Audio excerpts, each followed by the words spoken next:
السلام علیکم. څنګه موږ کولی شو د کاونټ اف او د سیم پروډکټ کارونه سره پرتله کړو چې کوم یو ښه کار راته کوي. فار ایگزامپل دلته ما سره ډیس دي دا مې ډرag کړو او دلته یوه ډې ده را سره مثال دا به زه دلته وایم دا هم د سیم پروډکټ کار ده که نه او دا هم کاونټ اف کار ده.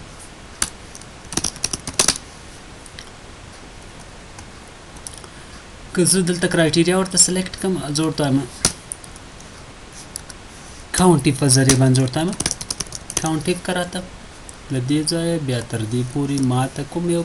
کاونټ کم ده او دلته وایم منډې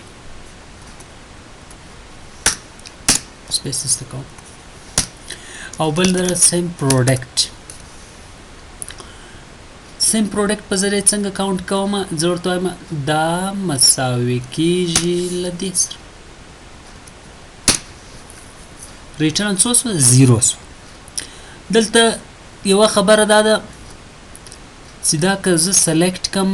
F9 ګورم د دې فرمولې سیسټم دا فالس ده یو ترو ده پکې او بل ترو ده پکې او بل ترو ده پکې درې ترو شته خو دا 0 and 1 سیسټم کې دي زه غواړم دا په نمبرینګ سیسټم ته واړوم که نه چې باید فرموله کې کالکولیټ وکړي کنټرول زیډ کوم او بیا زه د دې نه مخکې تر دې فرمولې نه مخکې زه یو ځلې منفي علامه کاروم او کوش شروع کوم او بیا دا لوجیک د دې په انسایډ کې اچوم او بیا انټر وهم F2 منفي علامه هیڅ مشکل نه لري یو ضرب هم صحیح ځکه مختلفو طریقو سره لوجیکل اپریټر 0 and 1 تړولی شو آن اف یس نو ترو فال 0 and 1 ته په یو عادت کې ضربوو تر څو هغه 0 and 1 ته واړوي ځکه دا خو لوجیکل اپریټر دی نه ټیکسټ فارمیټ کې دی په هیڅ فارمیټ کې هغه نه دی هغه بیلین سیسټم لري نه نو داسې ماته کالکولیټ کو که زه چیرې دا ډیټا را کاپي کړم او بیا کنټرول سی ووایم او نوی ورډ واخلم نوی ورکبوک واخلم بخښنه غواړم نو دلته کنټرول وی وهم دلته یو مهم خبره ده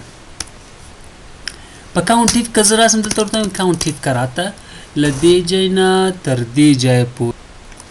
کاونټ اف کې رینج ورته سلیکټوم نو بیا راځم دلته دا رینج سلیکټوم او بیا راځم دلته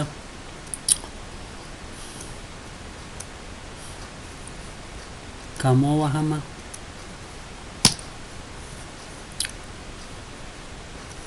او دا سلیکټ وم زه دا انټر کاونټ یې کو څو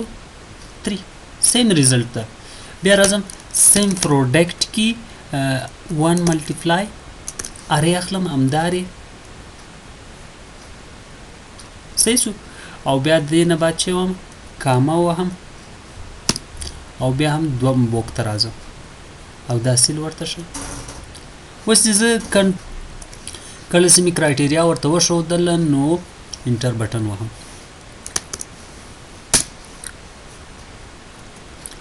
دې ځای نه راځم بلکل صحیح ده کامه نه غواړي دلته ایکویل ساین غواړي 3 راو که نه اوس دلته یو مهمه خبره دا ده که زه دا ورکبوک چې ما ډیټا کې پرته ده دا سیو کوم ان ډیسکټاپ باندې ږدم او زه نوم ورته ورکړم مای ډیټا خو مې سیو کړو که نه دا ده خو که چیرې اوس زه دا فرموله ریفریش کړم کاونټ اف په کار نه کوي مګر پروډکټ په کار کوي که ډیټا هلته هغه بیخي کلوز سي دا که اوپن سي که دا چیرې اوپن سي بیا کاونټ اف کار کوي که چیرې اوپن نه خلاص نه سي تر هغو پورې کاونټ اف کار نه کوي مګر سیم پروډکټ ته دا مهمه نه ده هغه که کلوز هم وي هغه نه ډیټا ګیټ کوي